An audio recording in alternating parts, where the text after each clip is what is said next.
Në kuadër të nisjes së garës ndërkombëtare Giro d'Italia 2025 nga qyteti i Durrësit më 9 maj, Policia e Shtetit ka bërë publike masat që do të merren për të garantuar zhvillimin e sigurt dhe të rregullt të aktivitetit. Policia njoftoi kufizime të përkohshme në parkim dhe qarkullim në disa segmente rrugore në qytet, si dhe ndalimin e lëvizjes së këmbësorëve dhe automjeteve në zonat e caktuara gjatë orareve të përcaktuara nga autoriteti. Kështu mësohet se ndalohet parkimi në datën 8 nga ora 08 e mëngjesit, në datën 9 nga ora 15 në segmentet kryesore të rrugës 19 në Lingurnika deri tek Kisha Ortodokse, rruga Taulantia nga ish Hotel Volga deri tek Hotel Arvi, rruga Anastaz Dursaku nga ish Hotel Volga deri tek Gjimnazi Qerç Kastrioti, rruga e Kalas, rruga Sotir Noka, parkimi publik shtetërores Taulantia, mbrapa restorant Pjaca,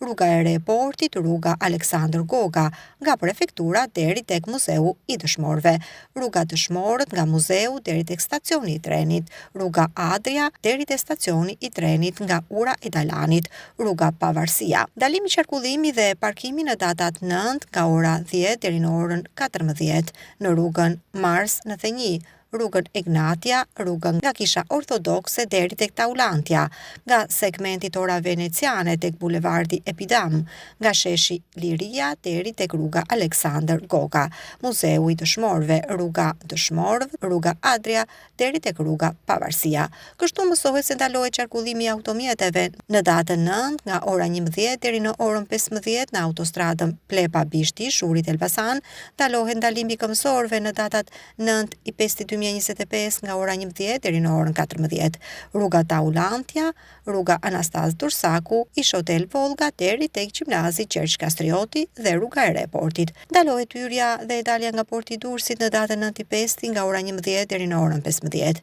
Policia bëri me dije se qytetarët të tregojnë mirëkuptim dhe të kontribuojnë në mbarvajtjen e këtij eventi të jashtëzakonshëm ndërkombëtar, duke respektuar ndalesat e përkohshme të parkimit dhe qarkullimit. Bashkëpunimi juaj është thelbësor për një organizim dinjitoz dhe për të treguar mirëpritje që na karakterizon, thuhet në njoftim.